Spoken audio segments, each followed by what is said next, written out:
तो स्टार्ट करते हैं पार्ट नंबर 2, उत्पादक का संतुलन। ठीक है, बहुत सारे बच्चों के बार बार कमेंट्स आते हैं कि आप लगातार वीडियोस फटाफट से डालिए। देखो, जितना टाइम मुझे मिलता है मैं पूरी कोशिश करता हूँ आप सभी दोस्तों के लिए वीडियोस डालने की।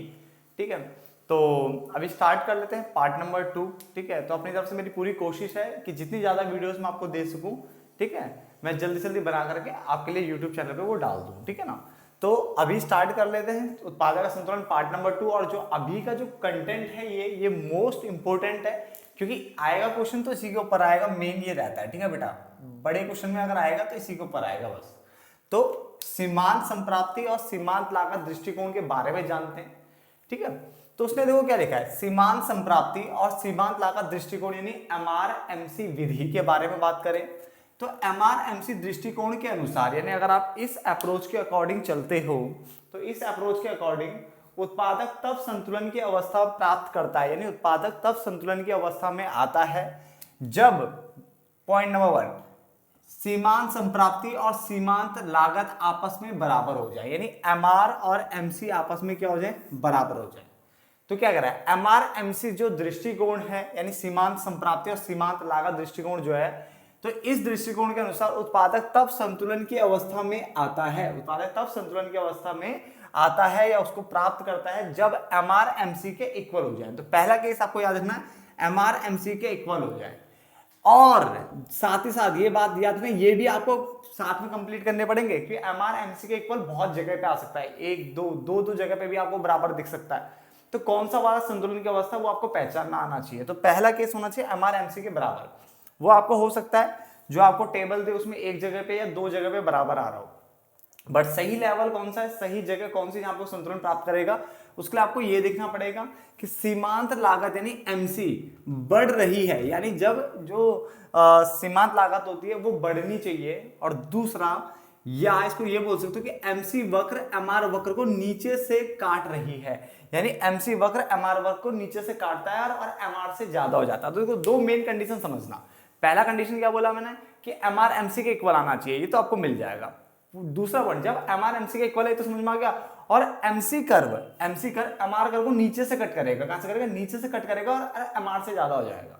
तो MRMC बराबर होना चाहिए, पहली कंडीशन। और दूसरी कंडीशन क्या बोला, MC कर्व MR कर्व को नीचे से कट करेगा, ऊपर से नहीं। पहले वाले केस में ऊपर से, देखो जब डायग्राम बनाओगे तो मैं दोनों दिखाऊंगा, ऊपर से भी कट करता है वो, ऊपर से ऐसा आते हुए, ऐसे नहीं कट करना चाहिए, नीचे से ऊपर की तरफ कट करते हुए जाएगा। नीचे से क्या लिखा है, MC वक्र MR वक्र नीचे से काटेंगे, ये कंडीशन होनी चाहिए। तो देखो, मेनली जो बुक में लिखा होता है बेटा यही लिखा होता है और यही पढ़ाया जाता है। बट मैंने अभी जो 2023 की जो एडिशन की जो बुक आई हुई है उसमें देखा, तो उसमें ये केस और जुड़ा हुआ है, तीसरी कंडीशन, तो उसको भी समझ लेते, ये है क्या लिखा है, औसत संप्राप्ति, यानी जिसको हम AR बोलते हैं या P भी बोल देते हैं, क्योंकि AR और P तो दोनों बराबर ही होते हैं, हमने पढ़ा हुआ है।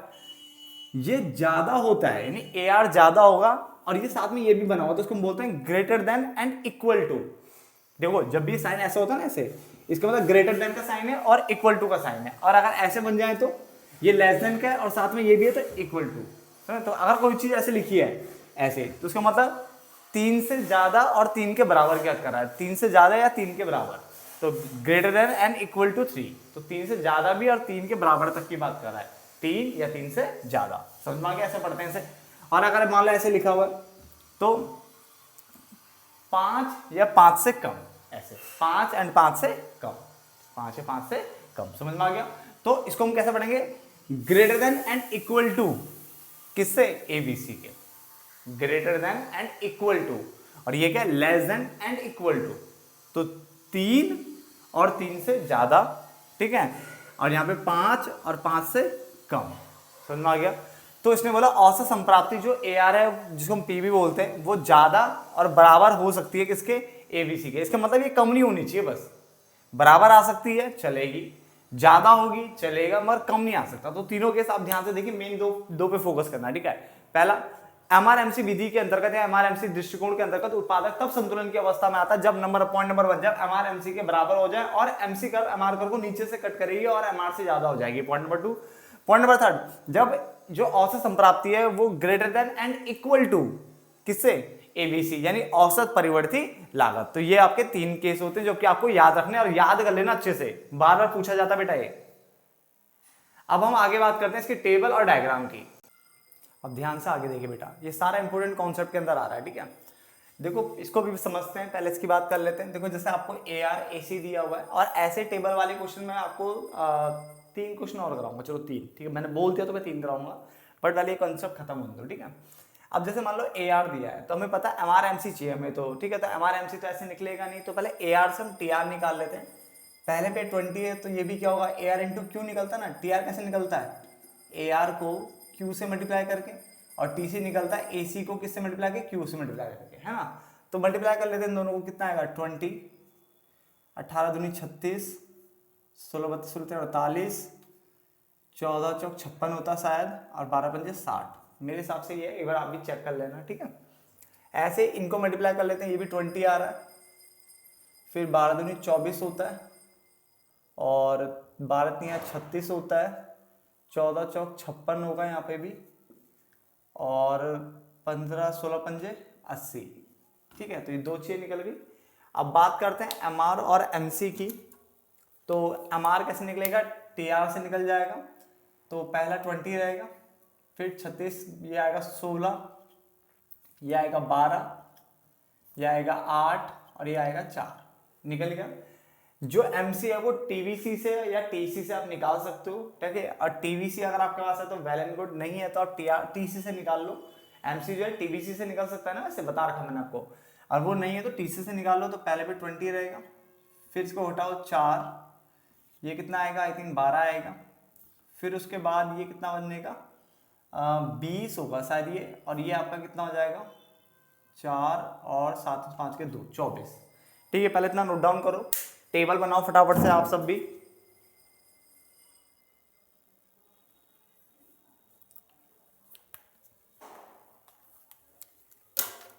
बना दिया आपने टेबल, फटाफट से बनाइए बच्चा, सारी कैलकुलेशन देख लेना कहीं कोई गलती ना की हो मैंने भी, ठीक है, प्लस माइनस की। अब ध्यान से देखते हैं, ये मैंने साथ में कर्व बनाया है, ठीक है। यहाँ पे मैंने मात्रा लिखा है, मैंने यहाँ पे संप्राप्ति और लागत लिखा है। आप चाहे तो MR और MC लिख लो, ठीक है। संप्राप्ति जो है MR को दिखा रहा है और लागत जो है वो MC को दिखा रहा है, तो समझ में आता है। अब हमें करना क्या है, देखो ध्यान से देखा तो MRMC बराबर आ कहाँ रहा है, देखो एक तो MRMC यहाँ बराबर आ रहा है और एक आ रहा है आपका यहाँ पे बराबर आ रहा है, तो कौन सी जगह पे वो इक्विलिब्रियम लेवल पे होगा, संतुलन की अवस्था में होगा। तो हमारी कंडीशन क्या थी, पहले MRMC के बराबर आना चाहिए, तो देखो 2 जगह पे बराबर आ रहा है। उसके बाद हमने कहा था कि उसके बाद MC बढ़ जाता है, यानी MC कर्व MR कर्व को नीचे से कट करेगी और उसके बाद ज्यादा हो जाएगा किससे, MR से। अब देखने वाली बात ये है कि देखो ये MC कर्व था, देखो ये तो ऊपर से कटा है, देखो यहां से आ रहा है तो ऊपर से काट रहा है, तो इसको नहीं बोला ये इक्विलिब्रियम लेवल नहीं है।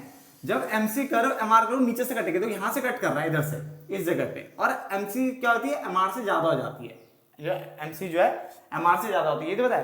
तो अब देखो इसके बाद अगर MC को देखो तो 20 के बाद 4 हो गया, इसका मतलब कम हो गया, इसका मतलब ये मेरा इक्विलिब्रियम लेवल नहीं है, ये नहीं है बेटा, ठीक है। इसके बाद देखते हैं 12 के बाद MC बढ़ रहा है, अरे हाँ MC बढ़ रहा है, देखो MC को बढ़ना है ना उसके बाद कट करने का, तो बिल्कुल ये हमारा इक्विलिब्रियम लेवल है बेटा, ये वाला केस।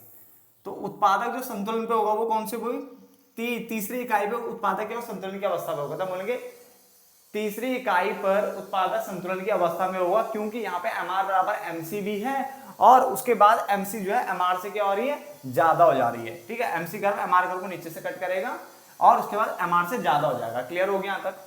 साथ ही साथ अब इसका मतलब मैंने कोई यहाँ पे कट कर रहा है तो मैंने इसको E पॉइंट दे दिया, E मतलब इक्विलिब्रियम पॉइंट इन संतुलन की अवस्था, और ये वो अवस्था होती है जहां पे आपका MR और MC आपस में क्या होगा, बराबर होगा। वैसे तो यहाँ पे भी बराबर है बट यहाँ पे नीचे से कट करके उससे ज्यादा हो जाएगा, और बेटा इसको MR AR कुछ भी बोल लो, ठीक है, चल जाएगा, ठीक है। वैसे तो हमें MR लिखना है बट मैंने कहा था जब सीधा परफेक्ट कॉम्पिटिशन वाला जो पूर्ण प्रतियोगिता बाजार होता है उसमें जब ये बनता है तो AR बराबर MR बराबर P बराबर D होता है, तो ये सेम ही रहेगा। तो आप MR लिख लो चाहे तो खाली, कोई दिक्कत नहीं, तो MR MC यहाँ पे बराबर होगा, समझ में आ गया। तो बहुत आसान था ये, ठीक है। तो 2 कंडीशन समझ में आ गई। तीसरी कंडीशन जो कि पहले इनडायरेक्ट तरीके से समझाते थे, आप बिल्कुल डायरेक्टली छाप दिया है बुक में, तो हमको समझा रहे हैं आपको। देखो यहाँ पे अगर ध्यान से देखें तो तीसरी कंडीशन थी आपकी जो AR है वो कि greater than equal to ABC, ये लिखा था।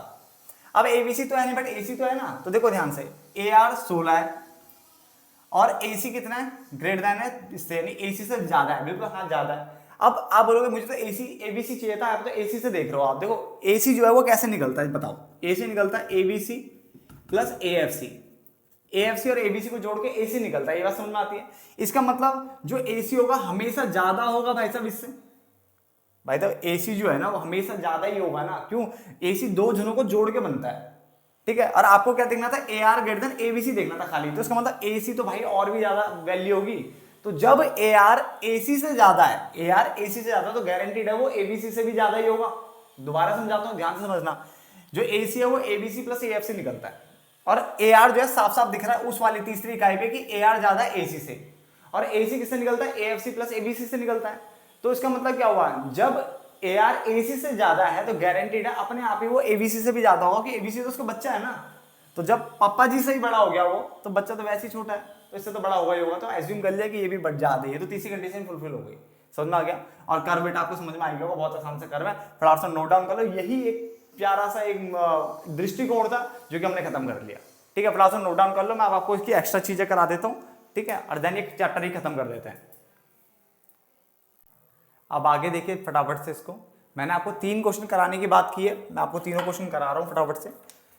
एक चीज याद रखना, मैं आपको बार बार बोल चुका, इकोनॉमिक्स में आपको डायग्राम को समझाना होता है, तो जैसे एक बार आपने जैसे कर्व मतलब ग्राफ बना दिया था, उसके बाद आप बोल सकते हो, मैं एक हिंट देता हूँ दोबारा से, कि उपरोक्त जब कर्व बनेगा उसके बाद नीचे लिख सकते हो, बना के लिखना होता है बेटा। देखो उपरोक्त चित्र में, यानी ऊपर जो चित्र है इसमें एक्स अक्ष पर आपको मात्रा यानी Q दिखाया है मैंने, प्रदर्शित किया गया है, और वाई अक्ष पर मैंने संप्राप्ति और लागत को दिखाया है। इस तरह से आप लिख दिया आपने कि उपरोक्त चित्र में एक्स अक्ष पर मात्रा ब्रैकेट में Q को दर्शाया गया है, और वाई अक्ष पर संप्राप्ति यानी लागत, संप्राप्ति यानी जो आगम और लागत को यहाँ पे दिखाया गया है, ये आप लिख सकते हो, ठीक है। जो आप कर्व देखो मैं उसके अकॉर्डिंग बोल रहा हूँ।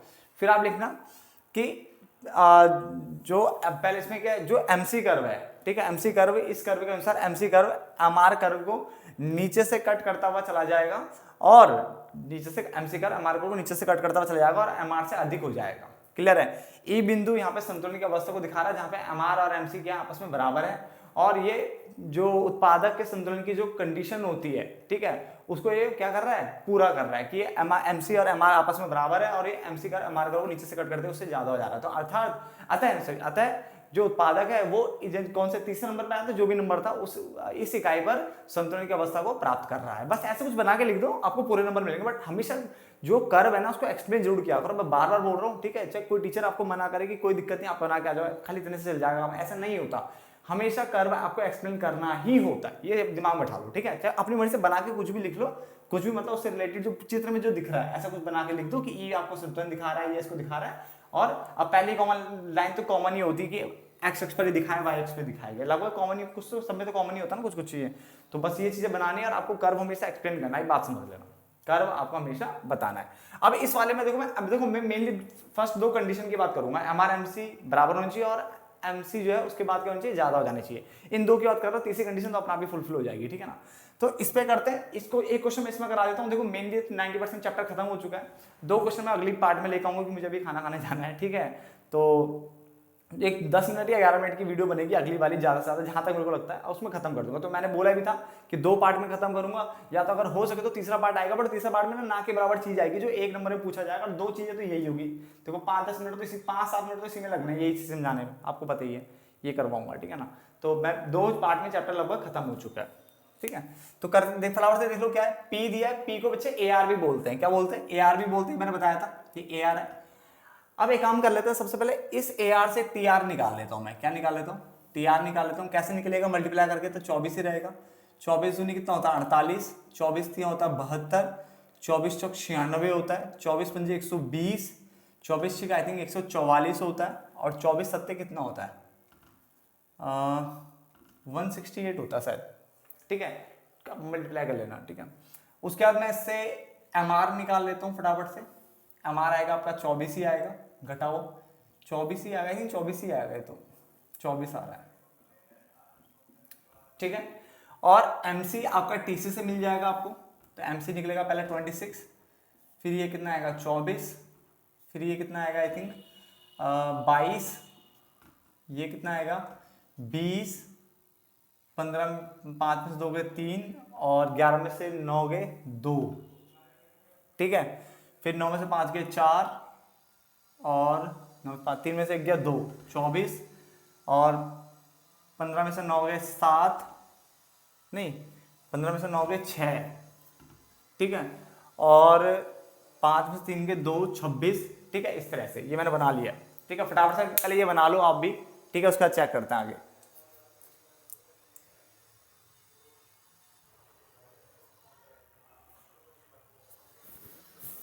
कर लिया ये फटाफट से, जल्दी करिए, फटाफट से नोट डाउन कर लिया आपने। टेबल बनानी तो आपको आती, क्योंकि आपने पिछले 2-3 चैप्टर अच्छे से करे हुए हैं, तो ये बनाना आना चाहिए, ठीक है। अब देखते हैं कहाँ पे संतुलन की अवस्था में आएगी। पहले क्या थी, MRMC बराबर होनी चाहिए, तो देखो MRMC यहाँ पे बराबर है और MRMC यहाँ पे भी बराबर है, क्लियर है। तो पहली कंडीशन में तो देखो ये दोनों ही सही है।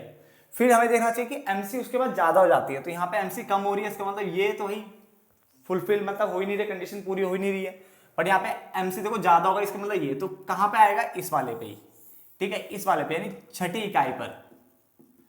इकाई पर उत्पादक संतुलन की अवस्था को प्राप्त कर रहा है। तो लिखना है वो, ठीक है, इसके अनुसार छठी इकाई पर उत्पादक जो है क्या कर रहा है, संतुलन की अवस्था को प्राप्त कर रहा है। क्योंकि यहाँ पे एक तो MR MC के इक्वल है, और दूसरा MC कर्व MR कर्व से बाद में क्या हो रही है, ज्यादा हो रही है, मतलब नीचे से कटते हुए उससे ज्यादा हो रही है। समझ में आ गया। तो छठी इकाई पे कोई दिक्कत नहीं ना। अब ऐसे 2 क्वेश्चन और कराऊंगा ताकि और अच्छे से तरीके से समझ में आ जाए, ठीक है। और 2 क्वेश्चन नहीं कराने, और 2 थ्योरी के लाइनें लिखूंगा, 2-3 चीजें, और अगला पार्ट भी खत्म, ठीक है। तो छोटा सा चैप्टर था, ठीक है। आई होप आपको समझ में आ ही रहा होगा। थैंक यू दोस्तों।